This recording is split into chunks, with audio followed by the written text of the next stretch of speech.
Hello, everyone. Good morning and good afternoon. Thank you so much for joining us today. My name is Rigo Villa. I'm one of the community managers on the Cisco Learning Network, and I'll be your host today. In this session, we're going to be covering ISE certificates with Let's Encrypt with our speaker and presenter, Charlie Morton. But before we get started, I wanted to share a couple of quick housekeeping notes. First, I want to let our attendees know that this session is being recorded and will be available on demand within approximately 5 business days after today. Next, I would like to take a moment to address the Q&A for this session. We will be using Slido for any and all of your questions during the live event. So please feel free to submit them directly in your Slido window, and one of our amazing panelists will be ready to assist you. And to make sure you're ready to submit your questions, you can go ahead and scan that QR code on your mobile device, or you can also log in directly through our ICE live streams page. We are also going to be launching a Slido survey at the end of this live stream, and we would really appreciate it if you can just lend us a minute and fill it out for us. Your feedback is very valuable, and we always look forward to reading your comments. And for your convenience, you can also find a list of ICE resources on the left-hand side of your Slido window. And one important note about Slido is that it's only available to our live audience. So if you're watching this session on demand, the polls and the questions will not be available to submit. So just go ahead and keep that in mind as you watch the session at a later time. And finally, I'd like to take a moment to share our next ICE live stream event that we have coming up. So exactly 1 week from today, on Tuesday, June 3rd, we're going to cover ICE and intra-ID integrations. We invite you to register for this session if you haven't done so already. You can go ahead and register using the short link on your Slido screen, or you can find the resources on the left-hand side of your Slido window. And without any further delay, I am now going to turn it over to Charlie to get the session underway. So, Charlie, if you're ready, please take it away. Well, thank you, Rigo. Yes, my name is Charlie Morton. I am one of the ICE technical marketing engineers. We have Pavan Gupta as part of our Q&A panel, which is great because he is our certificate expert. So I'm sure he's appreciating me calling him out for that. So you'll see that we have both the beginner and the advanced diamonds on this title screen. And the reason for that is, although we're going to be automating the renewal of our public certificates with Let's Encrypt, I want to give a quick breakdown as to what exactly certificates are, why we use them, and how we're going to use them in ICE. So in order to accomplish that, we're going to go through some terms that are going to be needed so that we can understand the different roles and functions of everything as far as the hierarchy of the certificate chain goes. We're going to go through and actually talk about what a certificate is, how it was first implemented, created, and why we still use them today. And then we'll get into the juicy stuff with the Let's Encrypt and how we can use it in ICE. So here's a list of terms. I'm not going to go through and talk about these terms. I'm going to keep this up on the screen for anybody who's got, screenshots, or for anyone watching this on demand, you can pause the video and take a look at these terms and the definitions, because we're going to talk about all these terms. Hopefully, by the end of the webinar today, you'll know what everything in here means, and you're not going to have to refer back to this a lot. Basically, a digital certificate just tells other electronic devices who you are, what you are, and it gives an identity. Really, that's basically what it is. And we all know that with an identification card, we have some sort of an authority telling others what we are. So for us, we like to say, hey, it's a driver's license, right? So we have these driver's licenses that have all this information about us as an individual. And I'm showing on the little box, that's the back of the driver's license, where you have that little funky barcode in there that nobody can read.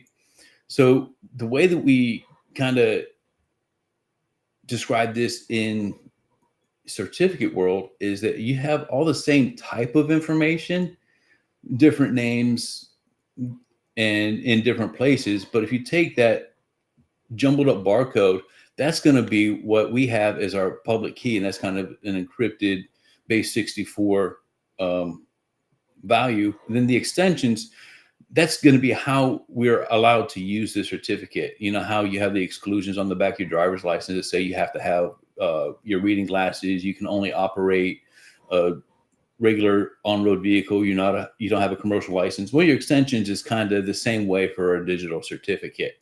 And we'll get into that and you'll see how that's used as well. Now, this is the text file of a digital certificate. So if you're going to look at a certificate either in your terminal window or in a text editor, this is what you're going to see. It's small text right now. We're going to blow it up. We're going to talk about it in a bit. So you don't have to worry about going through it right now visually. I just want to talk more about the hierarchy of these certificates.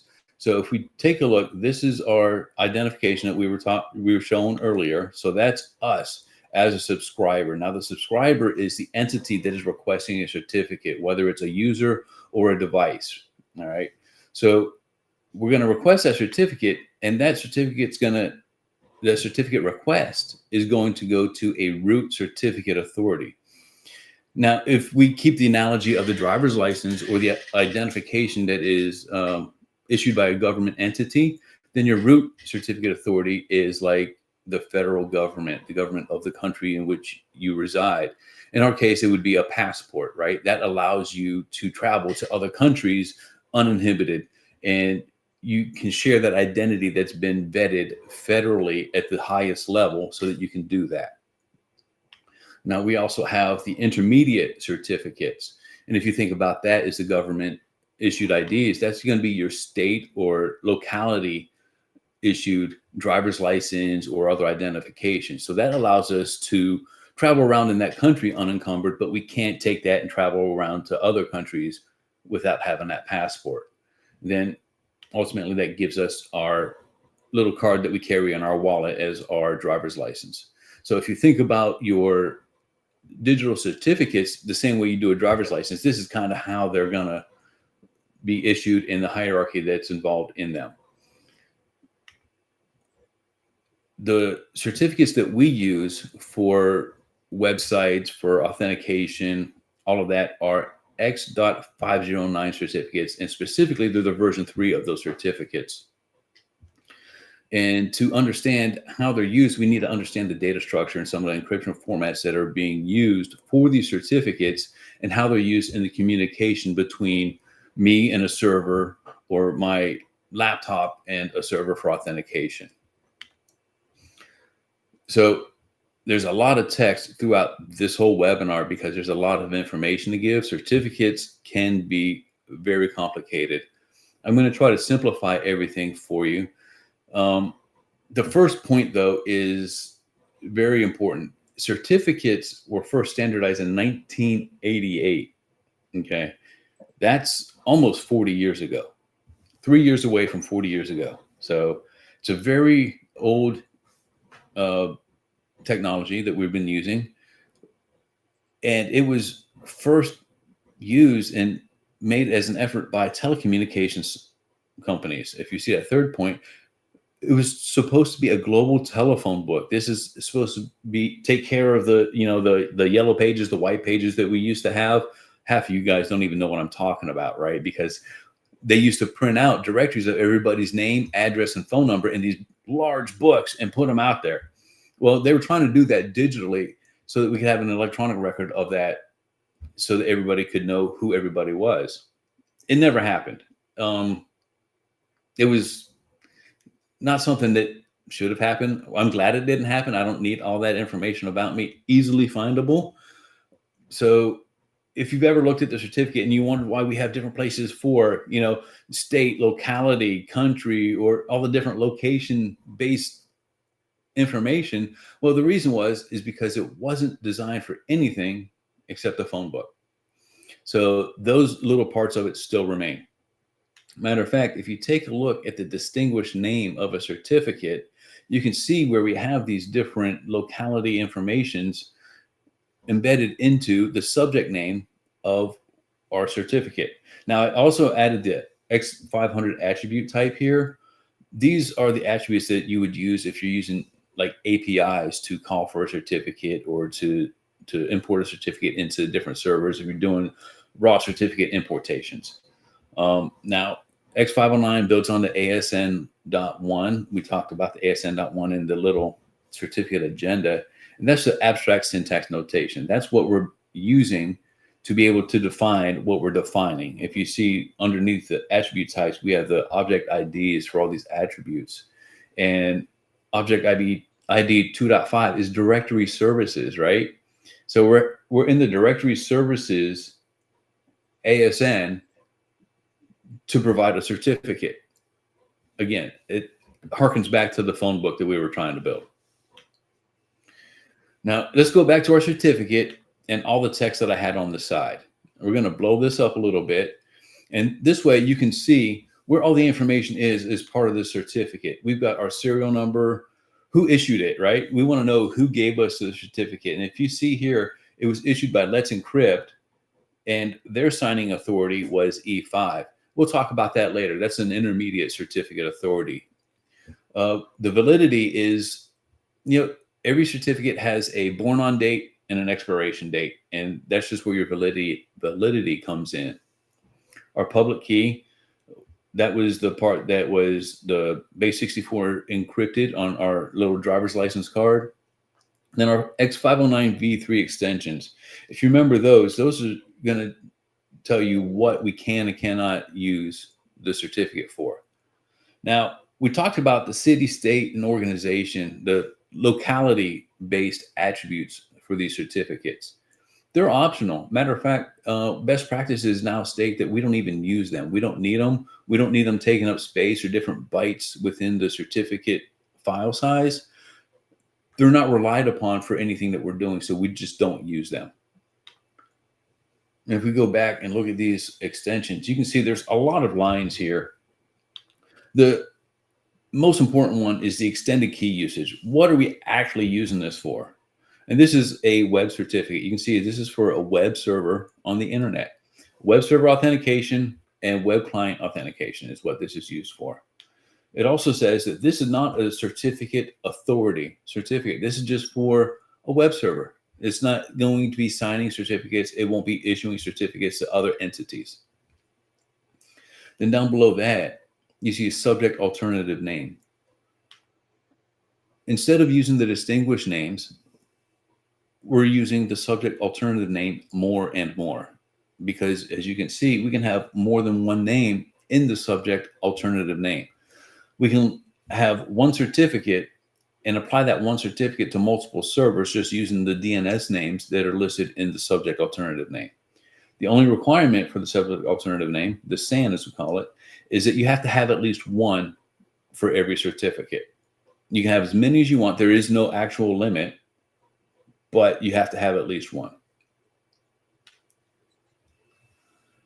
Then if we come down here, you can see that we have the signature value. This is what has been given and assigned to the certificate from our certificate authority as it's been signed as a valid certificate. And that tells you that the website that you're going to be visit is secure because it has a valid signature from a well-trusted certificate authority. Whew. I know that's a lot, but we're going to even more. Here's some more information for you. So there are encoding rules for these certificates. Now the raw certificate, that's the distinguished encoding rule for your raw certificate. That's what the DER stands for, the DER for the raw. That's all binary.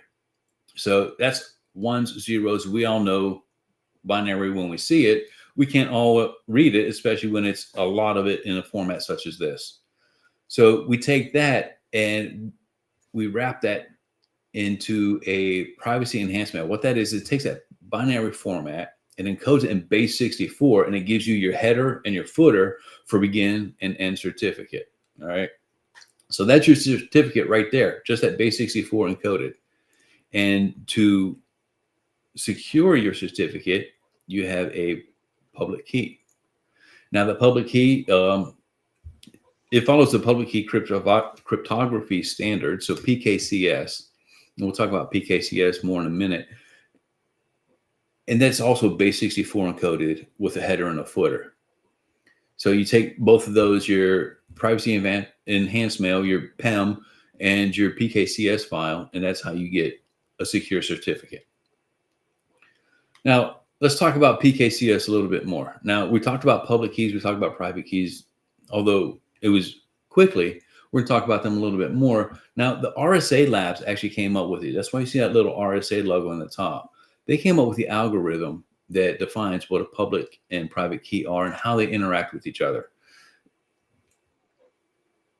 With this, we've got 3 different PKCS formats that we rely upon for server-based certificates.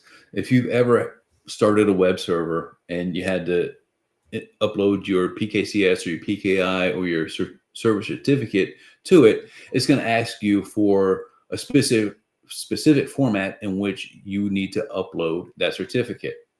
Now, PKCS 7, that's got your certificate chain that we talked about, your root CA, any intermediate CAs, and the CA, the subject CA that the server itself has been issued. And that's all packaged up, and you can put that into a single file, and you can upload that to your server. Some servers want your private key separately, so that's PKCS number 8. So a private key is encrypted or encoded and sent as a separate file to those servers. And the logical evolution of that is if you take the certificate chain and you bundle that with your private key, that's PKCS number 12, then that can be all put into the same file and uploaded to the server as well. Now, web servers don't have a standard on which one of these PKCS formats you use. Some of them require one thing, some of them require another. So it's up to the actual web server to tell you what they require so that you know what to upload to that server. Public key infrastructure is another thing for certificate issuance if you're not using like a web host, if you're not using a web server and you want to do authentication certificates, whether it's user, device, 802.1x, TEAP, any of that. Public key infrastructure is something that you have on your network that will issue certificates to users and devices on your network so they can authenticate to that network. I know there's a lot of round robin there, but that's what it is. You own it. You control the validity dates, how long the certificate is valid for, whether it's 1 month, 3 months, 1 year, 3 years, 5 years. That's up to you as that PKI holder. You can configure anything that there is that you want to for it. You can actually create your own certificate templates so that you have a uniform and consistent certificate on your network. We're going to talk about both of these, the web PKI and your private PKI right here. So web PKI, like I said, that's HTTPS, that's your web servers. It's covered in RFC 5280. Now, everybody knows that if you don't have your server certificate, then you get the familiar, hey, your connection is not private and you have to do a little bit of a workaround to get to the actual server, but you know that it's not secure. It's the HTTPS that you see here that tells you that it's a secure server, right? So if you can get to it through HTTP and it doesn't automatically redirect you to the HTTPS, that's the first step that it's not secure. And then if you get this error, you know it's not secure. Their certificate might have expired. They just didn't bother to upload a certificate. And then your internal PKI is going to be something that you have on your network, and it's typically going to be assigned to anything that's on your network as far as your RFC 1918 addresses. Any of the private addresses that you use on your network would be able to get these. So you have an internal intranet. You can assign a server certificate for your intranet, for your ISE admin portal, because you don't want to expose your ISE admin portal to the internet. You assign that certificate from your internal PKI, your CA server, so that you don't get the certificate warning when you're logging into it from an internal machine. Now, the thing about the web PKI and the public certificates is that they are actually prohibited from use on private addresses. You can't use a web PKI certificate on one of your 1918 addresses. And that's just to keep everything separate. And it lets you know that this is a publicly valid certificate if you're using a web PKI, whereas the other one's been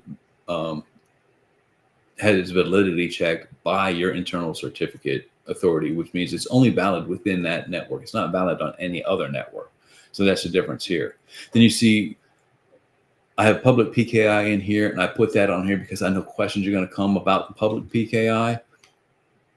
It's just web PKI. Sure, you can do a public PKI, but for the most part, it's web PKI, and that's what we're using. And it's just to assign certificates to web servers. You don't really want a global PKI that can log into anything using authentication methods. Well, that's great. But how do I trust these root certificates so I don't get these certificate errors when I'm trying to go to a website? Well, most of your root CAs, the top tier CAs, are already in your trusted store, whether it's in your operating system, Windows, Mac, Linux, they all have a trusted certificate store that have the top level root certificate authorities in them. Same with your Android or iOS phones, even web browsers, your Mozilla Firefox, your Chrome actually uses the certificate store that's on your machine. So all of these entities already have the root CAs installed on them so that they already trust that level of a certificate authority.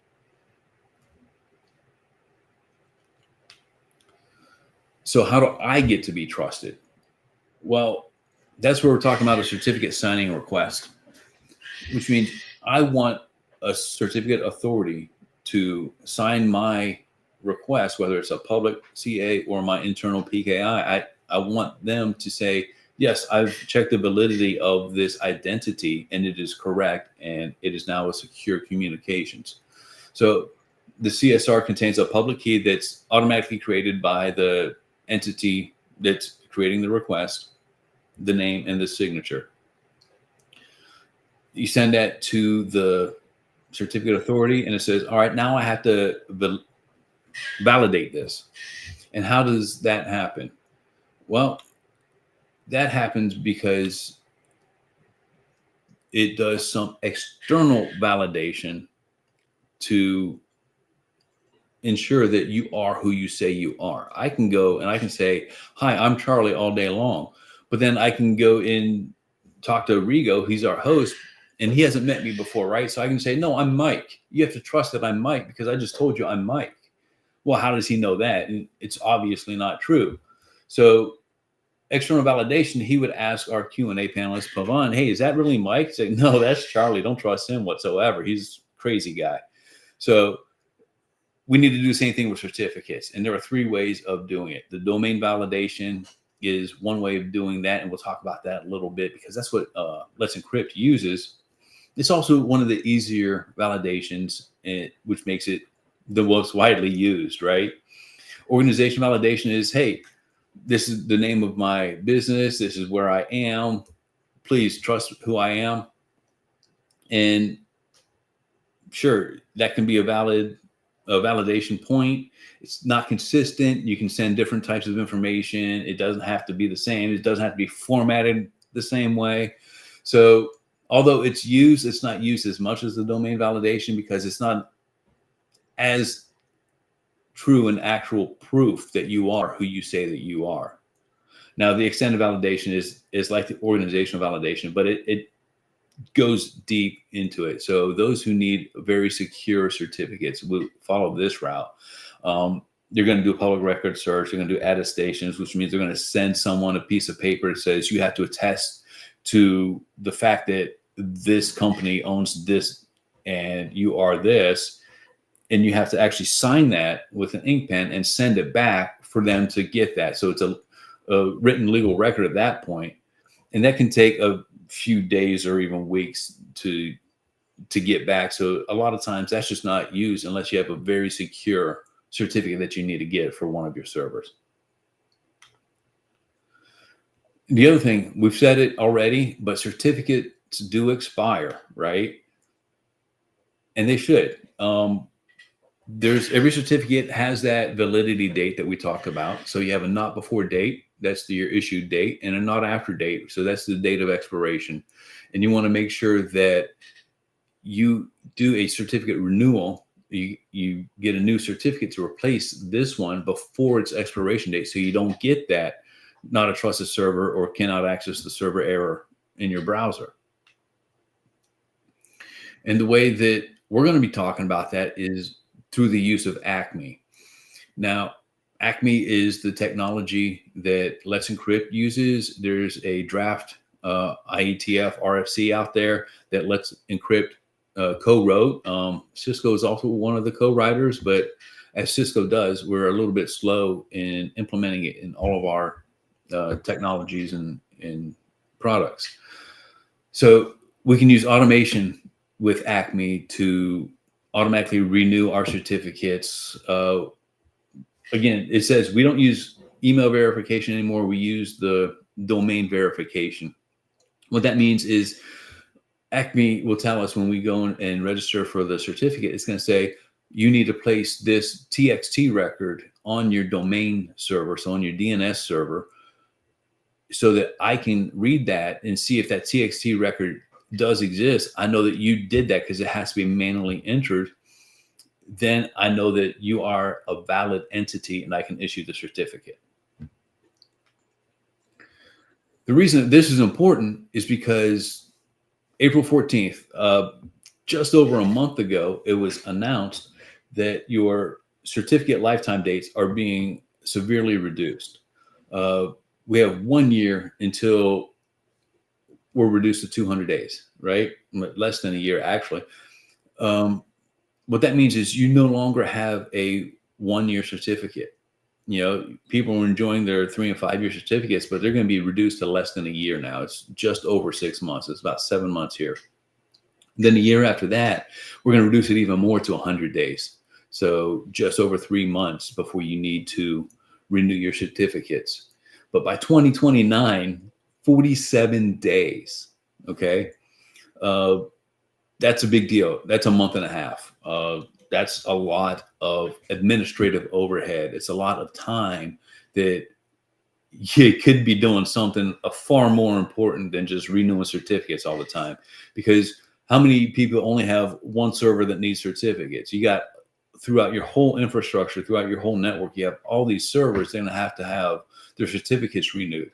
So being able to modify and automate this process is going to greatly help everything that you do as far as certificate renewal goes. And that's why we're using Let's Encrypt.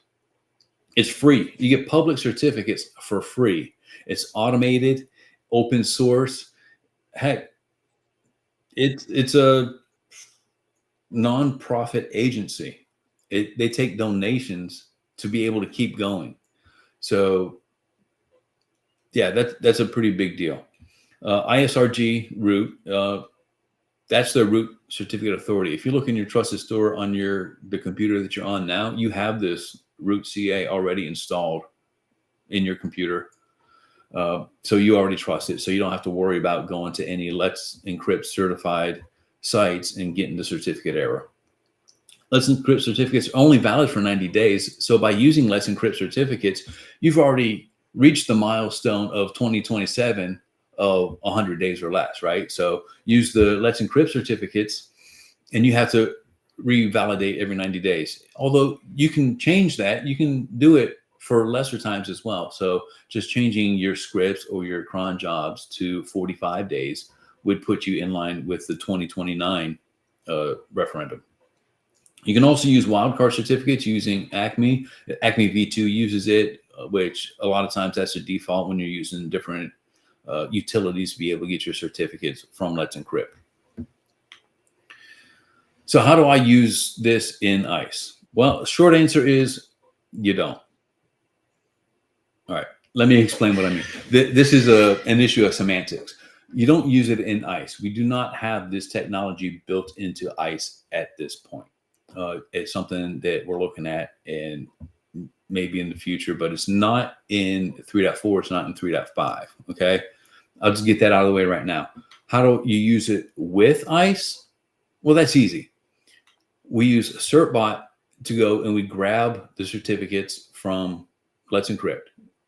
You tell CertBot that you want to get certificates. It says, how do you want to do your validation? I want domain validation. Who are you? Here's what I need you to put on your server. And then it says, all right, I've issued you your certificate. And it puts that certificate into a specific place on your computer. From there, you use Ansible to run a playbook to use the APIs within ISE to be able to push that certificate to ISE. Sounds like a couple manual processes here, but it's only manual the first time that you do it. Just like anything that's automated, you first have to set it up before you can take advantage of the automation part of it.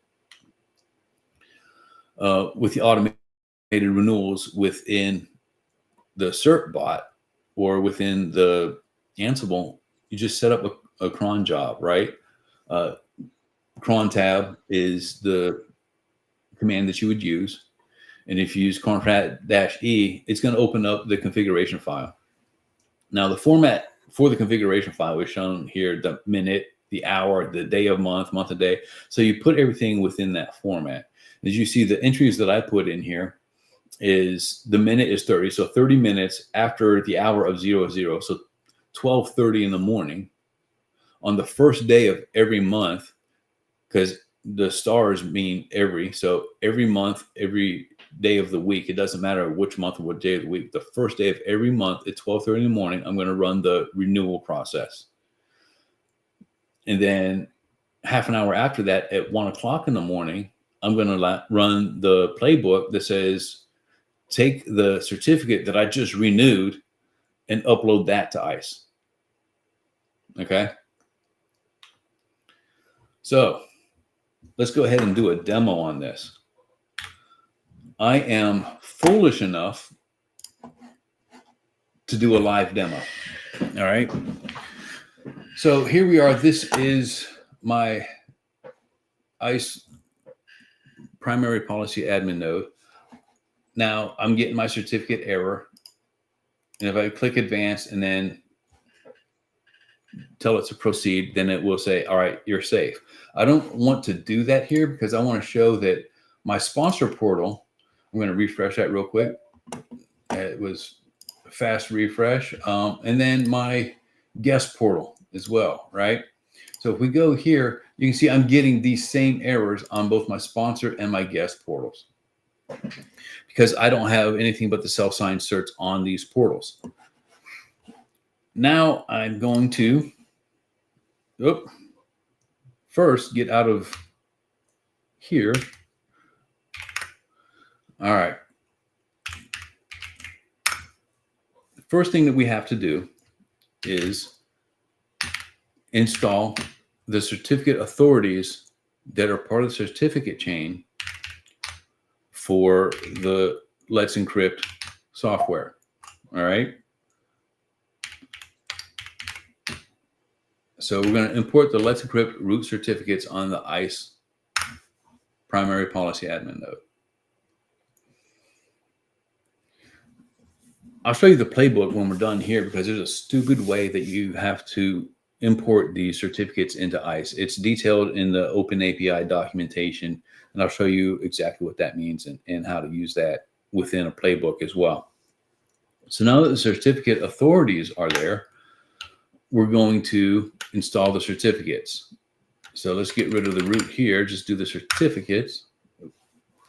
In this case, it's just a single certificate. And now we have that certificate installed into ISE. So if we go back over here and just refresh the page, I'll refresh my guest portal as well.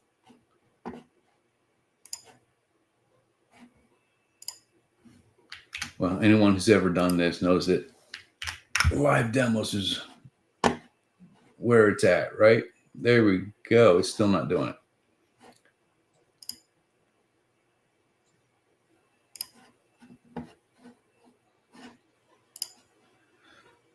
So the great thing is that right before I signed on to give this webinar, I tested this out and it all worked great.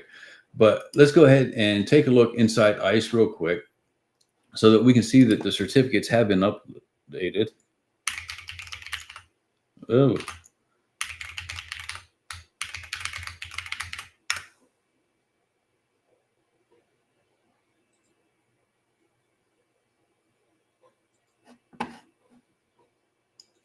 gonna grab this real quick. All right, so if we take a look at our system certificate, you can see that our portals certificate is here, and it was issued by E5. And the certificate expires within 90 days because, like I said, Let's Encrypt only has 90-day certificates. It's issued by E5 because if we look at our trusted certificates over here, let me make it so you can actually read it.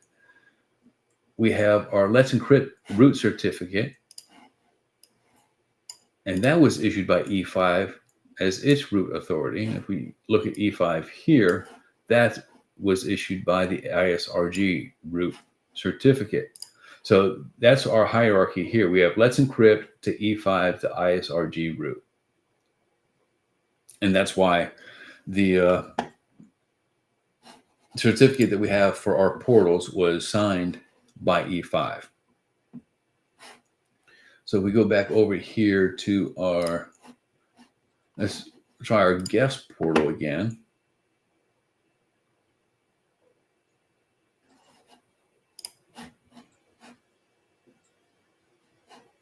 It's going to give us the error because it's an IP address, and we don't have the IP address in our subject alternative name.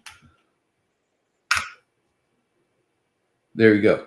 Now you can see, oh, that it's still not secure. Certificate is valid, issued to, and it's Let's Encrypt. So you can see that the certificate is on our portal. Let me go in here and delete my browsing data.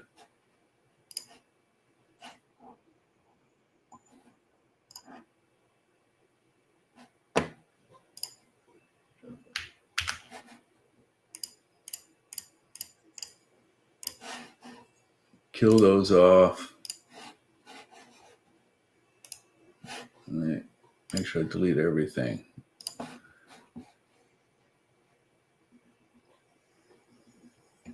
Yep, site settings, yep.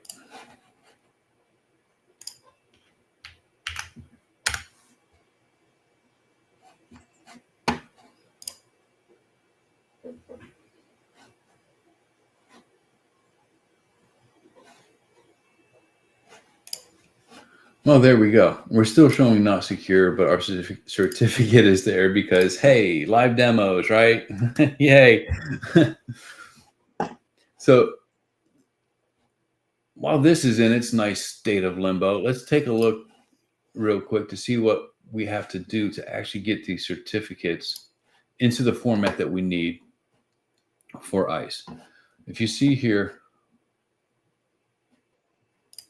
what I'm doing is I'm taking these certificates. These are the root certificates that I downloaded, and I'm running this command. And what this does is it strips out any of the new line or spaces in these certificate files, right? So if we take this command and go into our terminal and run that same command, you see that the output is that same certificate that I showed on the slide with, base 64 encoding. It's got the /n character for any of the new lines, but this way it doesn't actually create that new line. And it's got the header and the footer. So this is the format that ISE needs to be able to read a certificate through its API. And now if we take a look at the actual server certificate itself, what I'm doing here is when CertBot downloads that certificate, it downloads the certificate to this file. So I'm copying it to a different destination file so that I can keep my original file just the way that it is. So I'll copy it there, and then I'll run that same command on that certificate and on the private key so that I can get the same formats, then upload those to ISE.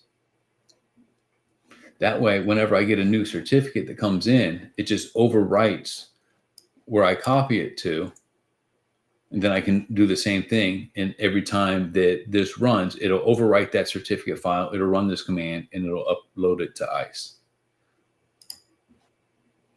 And then by using that cron job, it'll do it whenever I want it to do it. So I just have that cron job so that it runs, like I said, on the first day of every month. So that'll be a 30 to 31 day recycling or renewal of that certificate file. I wonder.